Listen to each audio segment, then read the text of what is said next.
जय हिंद, जय छत्तीसगढ़। मैं हूं नजरुल खान। एक बार फिर मैं आप लोगों को आज मैं आया हूं माननीय मुख्यमंत्री छत्तीसगढ़ को बधाई देने के लिए। बधाई हो भूपेश बघेल जी, आप जो चाहते थे वो होना शुरू हो गया है।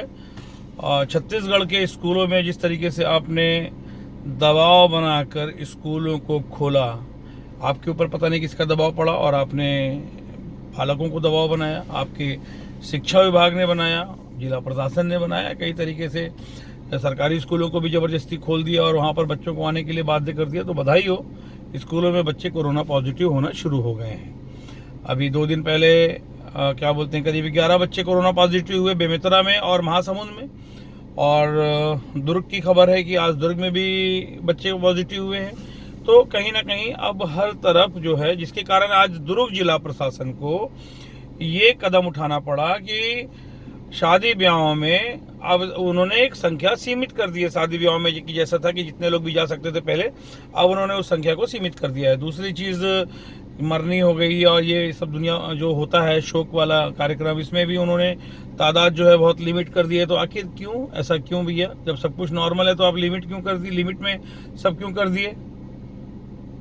तो कहीं ना कहीं मामला साफ है, प्रशासन खुद डर रहा है, लेकिन बच्चों को आगे क्यों कर रहा है? और वो पालक जो जिनके बच्चे कोरोना संक्रमित हुए, मैं उनको बधाई देना चाहता हूं कि आप लोगों को बहुत बहुत बधाई कि आप लोग इतनी बहादुरी से बच्चों को स्कूल भेजे और वो कोरोना संक्रमित हुए हैं।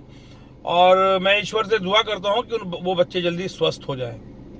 लेकिन आप लोग सुधर जाइए, क्योंकि अगर वो बच्चे कहीं खुदा ना खास्ता किसी बच्चे को कोरोना संक्रमण हुआ, अभी तो मैं तो चाहता हूँ इनको अभी अस्पतालों में भी लूटा जाए। जो सरकार की मंशा है, जिला प्रशासन की मंशा है कि कोरोना पॉजिटिव हैं बच्चे अस्पताल जाए, अस्पतालों में उनके माँ बाप को लूटा जाए। तो जो बच्चे कोरोना संक्रमित हुए हैं, मैं चाहता हूँ कि उनके पालकों को अस्पतालों में लूटा जाए, ताकि उनको समझ में आएगा कि ये जो इतना बहादुरी दिखा रहे हैं और अपने बच्चों को बस एकदम IAS IPS बना ही देना चाहते हैं इस साल, और वो स्कूलों को भेज रहे हैं। अरे यार, घर में पढ़ाओ। बड़ा अभी मेरे मुंह से कुछ उल्टा सीधा निकल जाएगा तो आप लोग ठीक हो जाओगे। मेरे समझ में एक चीज़ नहीं आती है कि या तो, और दूसरी चीज़ है कि सरकार, मैं बोलता हूँ, जवाबदारी ले ले कि भैया अगर कोई बच्चा कोरोना संक्रमित होता है, मैं इतना ही तो कह रहा हूँ, ठीक है, आपका स्कूल खोलने का मनसा, आपको लगता है कि छत्तीसगढ़ की शिक्षा व्यवस्था बड़ी कमजोर हो जाएगी, छत्तीसगढ़ के सारे बच्चे अनपढ़ हो जाएंगे। वैसे भी आपने गोबर वाला कार्यक्रम तो शुरू करवा ही दिया है, तो अनपढ़ों का काम है गोबर चुनने का काम। तो मेरे ख्याल से भाई अनपढ़ आदमी ही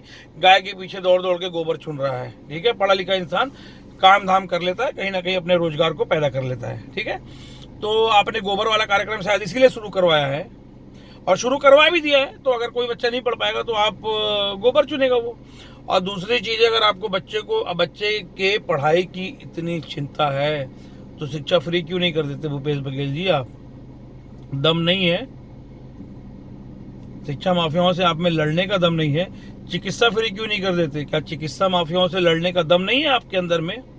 बातें तो बहुत बड़ी बड़ी करते हैं। तो मेरा कहना है, आम पालकों से मैं निवेदन करना चाहता हूं कि आप लोग जो है ये पार्टी की और नेताओं की भक्ति बंद कीजिए, अपने बच्चों के बारे में सोचिए, अपने बच्चों के फायदे के बारे में सोचिए। फिलहाल जब तक वैक्सीनेशन नहीं हो जाता है, आप अपने बच्चों को स्कूल बिल्कुल भी ना भेजें। ये मेरा आपसे रिक्वेस्ट है, बार बार विनती कर रहा हूँ मैं आपसे। बच्चा आपका है, तकलीफ मुझे होती है क्योंकि मैं पालक हूँ और पालक संघ का अध्यक्ष होने के नाते मुझे चिंता करनी भी चाहिए। ठीक है, और कई पेरेंट्स की शिकायत ये आ रही है कि स्कूलों में फिर धड़ल्ले से फीस वसूला जा रहा है। तो निश्चित तौर पे फीस तो वसूला जाएगा आपसे, क्योंकि आप चाहते हैं आपसे फीस वसूला जाए। आपको कहा जाता है आप यूनाइट हो जाइए, तो आप यूनाइट नहीं होते। आपको मतलब कहीं ना कहीं आपको तकलीफ नहीं है। अगर तकलीफ है तो आप विरोध करिए। विरोध करने के लिए आपको सड़क पे आना पड़ेगा। और घर बैठ के अगर आप सोचेंगे कि देश आज़ाद करवा लेंगे, तो ये संभव नहीं है। इसमें थोड़ा वक्त लगेगा, क्योंकि जो जिंदा लोग, जागरूक लोग लड़ रहे हैं, उनको तो सत्ता में आना पड़ेगा परिवर्तन के लिए। क्योंकि जो सरकारें, मौजूदा सरकार है या दूसरी सरकारें हैं या जो विधायक बन रहे हैं, ये सब बहुत ही निकम्मे किस्म के लोग हैं, भ्रष्टाचारी लोग हैं। इनको आपके बच्चों की शिक्षा से कोई लेना देना नहीं है। अगर लेना देना होता तो ये सत्ता में आते साथ ही शिक्षा और चिकित्सा फ्री का घोषणा कर देते। और शिक्षा से फ्री, चिकित्सा फ्री अगर कर देते तो निश्चित तौर पे वो जो शिक्षक हैं जो सरकार प्राइवेट स्कूलों में पढ़ा रही हैं उनका वेतनमान भी बढ़ जाता। उनको फिर स्कूल वाले, प्राइवेट स्कूल वाले निकाल नहीं पाते। कोरोना काल में जिस तरीके से उनको 25%, 30%, 40% सैलरी दी गई है वो भी नहीं कर पाते, उनको पूरी सैलरी देनी पड़ती। तो कहीं ना कहीं अगर शिक्षा फ्री होती है तो इससे शिक्षकों को फायदा होगा, 100% फायदा होगा। क्योंकि शिक्षकों को आज प्राइवेट स्कूल वाले जब चाहे धमकी दे के निकाल देते हैं, ऐसा नहीं करोगे तो वैसा, वैसा नहीं, समझ रहे आप। तो मेरा कहना है कि हर किसी का फायदा है, लेकिन मौजूदा सरकार जो है इस तरीके की कोई चीज नहीं कर रही है। ऊपर से पालकों को लूटने का काम अलग कर रही है। स्कूलों में कोई नकेल नहीं कस पा रही है। अरे यार, तुम शिक्षा फ्री कराने की तुम्हारी औकात नहीं है, इस सरकार की औकात नहीं है, तो कम से कम जो राइट टू एजुकेशन एक्ट कहता है, शिक्षा का अधिकार अधिनियम कहता है, नो प्रॉफिट नो लॉस के तहत स्कूल का संचालन होना चाहिए, वो तो करवा लो। कि ये भी दम नहीं है तुम्हारे में, और ये भी दम नहीं है तो फिर इसके लिए फिर मैं सरकार जिम्मेदार है, उसके साथ साथ हम लोग भी जिम्मेदार हैं जिनके बच्चे स्कूलों में, कॉलेजों में पढ़ते हैं। अस्पतालों में लूट हो रही है, अगर आपका विधायक कुछ नहीं बोल रहा है तो उसके लिए भी हम जिम्मेदार हैं। क्योंकि हमने विधायक चुना किस लिए है? उसको पैसा कमाने के लिए। एक व्यक्ति विधायक बनने के बाद में बहुत तेजी से करोड़पति होना शुरू हो जाता है। भाई ऐसा क्या है, उसको कितनी तनख्वाह मिलती है कि वो विधायक ही दलाली खाने के लिए बन रहा है? तो आप विधायक चुनते हैं कि दलाल चुनते हैं, पहले ये क्लियर कर लीजिए। क्योंकि मुझे तो ऐसा लग रहा है कि हम लोग जो है वोट देकर ना विधायक नहीं चुन रहे हैं, हम लोग जनप्रतिनिधि नहीं चुनते हैं, हम लोग दलाल चुनते हैं। और जो सत्ता में या पद में आने के बाद दलाली के लिए जगह जगह रास्ता निकालना शुरू कर देता है, चवन्नी अठन्नी खोजना शुरू कर देता है और अपनी संपत्ति को बढ़ाने लगता है। क्योंकि एक बार विधायक बनने के बाद में, अभी आप देखिएगा, ये जो सरकार बदलेगी 2 साल बाद बिल्कुल सरकार बदलेगी, और कहीं मेरे जैसा कोई व्यक्ति सत्ता में आता है तो मैं निश्चित तौर पे इन विधायकों की संपत्ति की पूरी जांच करवाऊंगा। इनके भाई बहनों के, भाभी के, रिश्तेदारों के, माँ बाप के, सबकी प्रॉपर्टी की जांच करवाऊंगा कि भैया ये विधायक बनने के पहले इसके पास कितनी संपत्ति थी और विधायक बनने के बाद इसने आम जनता को लूट खसोट कर कितना पैसा कमाया है। ठीक है, और ये होना भी चाहिए। हम दलाली खाने के लिए और इनको पैसा बढ़ाने के लिए विधायक के पद पर नहीं बैठाते हैं। ठीक है, तो एक तो ये जनहित का कोई काम भी नहीं कर रहे हैं। क्या काम कर रहे हैं भाई? आप जो सबसे बेसिक चीज है शिक्षा और स्वास्थ्य, इस पर इन्होंने कोई काम नहीं किया।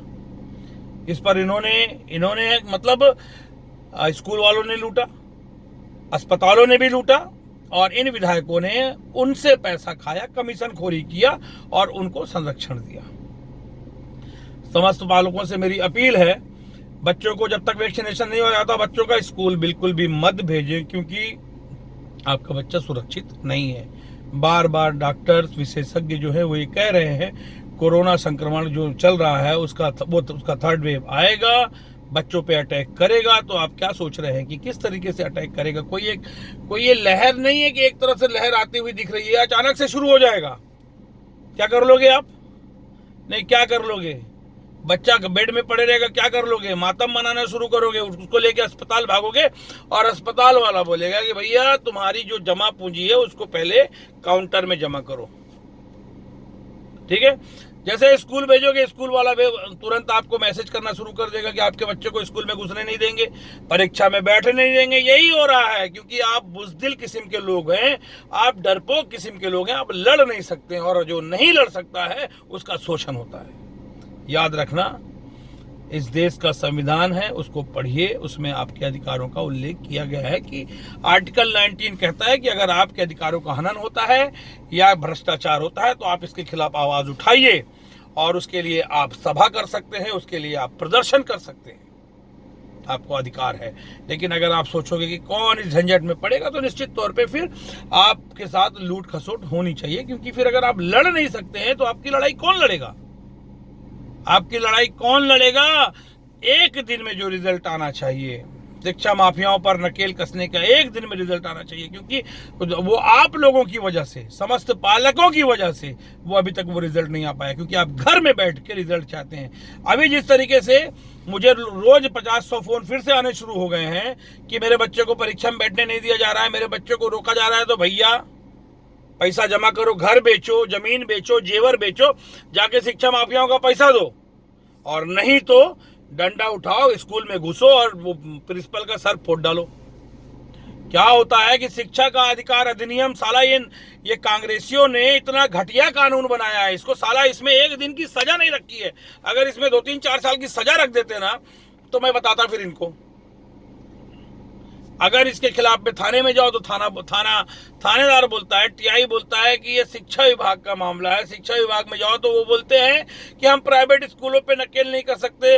मंत्रियों का बयान आता है कि हम प्राइवेट स्कूल पर नकेल नहीं कर सकते। शर्म आनी चाहिए इन लोगों को। ये अपने आप को मंत्री कहते हैं, ये गिरे हुए लोग, ये निकम्मे किस्म के मंत्री। इनकी इतनी औकात नहीं है कि एक स्कूल माफिया से लड़ सके, और इनको आप लोगों ने विधायक बना दिया है, तो इसके लिए आप जिम्मेदार हैं। तो समस्त पालकों से अपील है, फीस देना बंद करें, एकजुट हो जाएं। बच्चों को जब तक वैक्सीनेशन नहीं होता स्कूल न भेजिए। जय हिंद, जय छत्तीसगढ़।